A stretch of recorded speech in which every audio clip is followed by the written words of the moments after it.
नमस्कार साथियों, आज हम लोग सीखने वाले हैं अभाज्य गुणनखंड कैसे निकाला जाता है। अभाज्य गुणनखंड निकालने से पहले हम सीखेंगे कि अभाज्य संख्या क्या होती है। अगर अभाज्य संख्या की बात करें तो अभाज्य संख्या वह कहलाता है जो केवल एक और खुद से कटे। अभाज्य संख्या उसे कहेंगे जो केवल एक और खुद से कटे, वही अभाज्य संख्या कहलाती है। एग्जाम्पल से समझिए कि जैसे हम पहला संख्या कहते हैं, अगर 2 है तो यह 2 अभाज्य संख्या है, क्योंकि यह इस 2 को केवल एक काटता है और खुद यह अपने आप से कटता है। इसके अलावा ऐसा कोई भी संख्या नहीं है जो इस 2 को काट दे।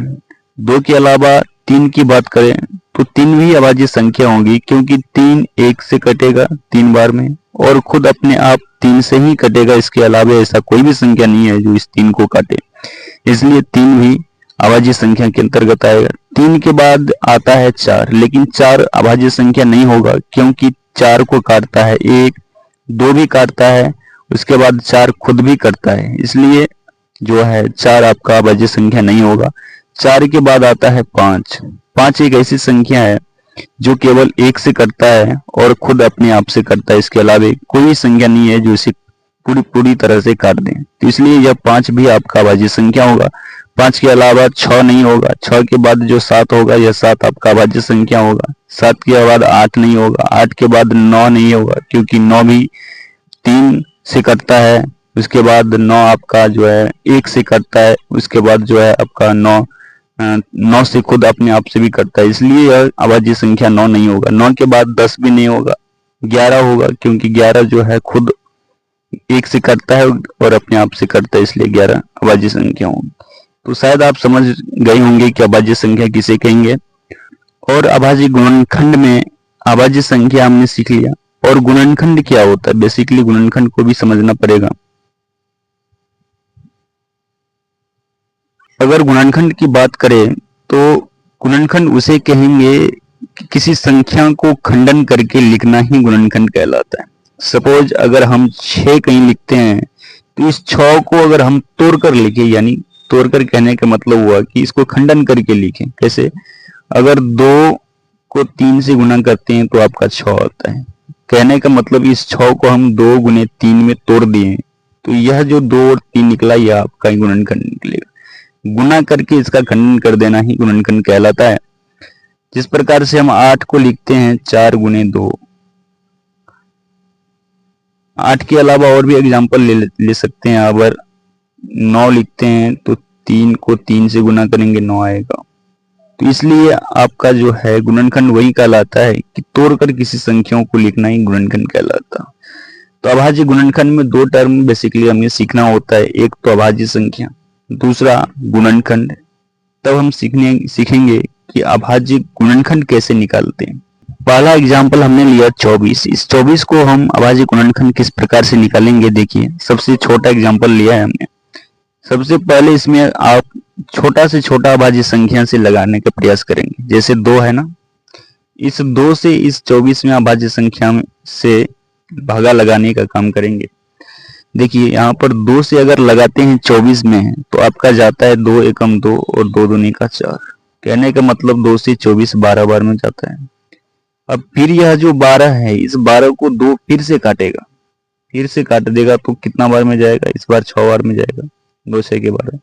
फिर से 2 इसको 3 बार में ले जाएगा, 2 3 6। और फिर यह जो 3 है, यह 3 इस 3 को 1 बार में जाएगा, क्योंकि 3 2 से कटता नहीं है। 3 के बाद 3 ही एक अभाज्य संख्या है जो इसे काट सकता है।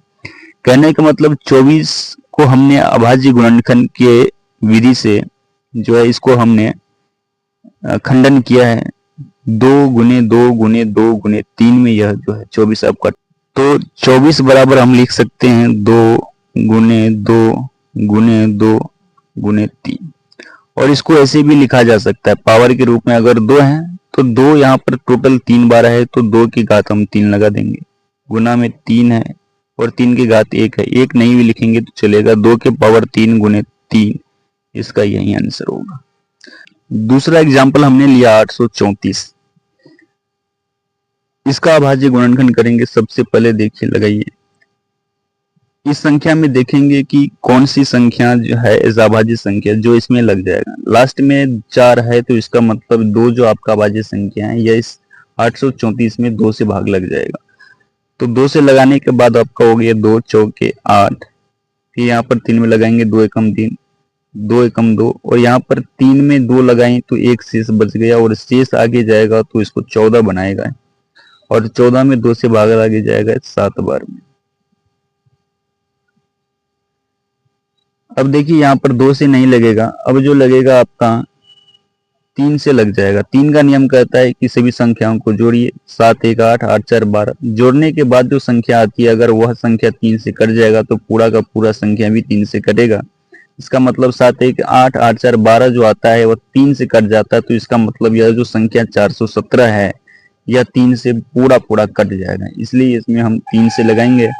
और 3 से लगाने के बाद आपका हो गया 3 एकम 3, एक से बच गया 11 हो गया। 11 में 3 तिया 9 लगेगा, 2 बच गया, 2 इस 27 बनाएगा, 27 3 नंबर 27 होगा। अब देखिए यहाँ पर 139 हो गया। 139 को जोड़िए, 9 3 12, 12 और 1 13, 13 आपका 3 से नहीं कटता। कहने का मतलब हुआ कि यह जो 139 है वो 3 से नहीं कटेगा। अब अगला ऑप्शन है कि अगला संख्या कौन सी है जो इसे काट दें। तो 139 एक अभाज्य संख्या है, यह 139 और किसी भी संख्या से नहीं कटेगा, इसलिए जो है यह आपका यही खत्म हो जाएगा, क्योंकि 139 खुद एक अभाज्य संख्या है, क्योंकि यह 139 से कटेगा और यह खुद अपने आप से कटेगा। तो इसको हम 834 को लिख सकते हैं 2 गुने 3 गुने 139, यही इसका अभाज्य गुणनखंड होगा। 3 नंबर एग्जाम्पल हमने लिया 1024। 1024 का अभाज्य गुणनखंड करेंगे। देखिए, पहले 2 से लगाइए, क्योंकि 2 से लग जाएगा, लास्ट का अंक 2 से कटता है। 2 पंचे का 10, 2 एकम 2, 2 दूना 4, फिर आपका 2 से लगेगा, 2 दूना 4, 1 बच गया 11 हो गया, 2 पंचे 10, फिर 1 बच गया 2 6 के 12, फिर आपका 2 से लगेगा, 2 एकम 2, 2 दूना 4, 1 बच गया 2 अट्ठे 16, फिर आपका 2 से लगेगा, 2 छक्के 12, 2 चौके 8, फिर आपका 2 से लगेगा, 2 तिया 6, 2 दूना 4, फिर आपका 2 से लगेगा, 2 एकम 2, 2 छक्के 12, फिर आपका 2 से लगेगा, 2 अट्ठे 16, फिर आपका 2 से 2 चौके 8, और 2 से 2 दूना 4, और लास्ट में 2 से लगाएंगे 2 एकम। तो 1024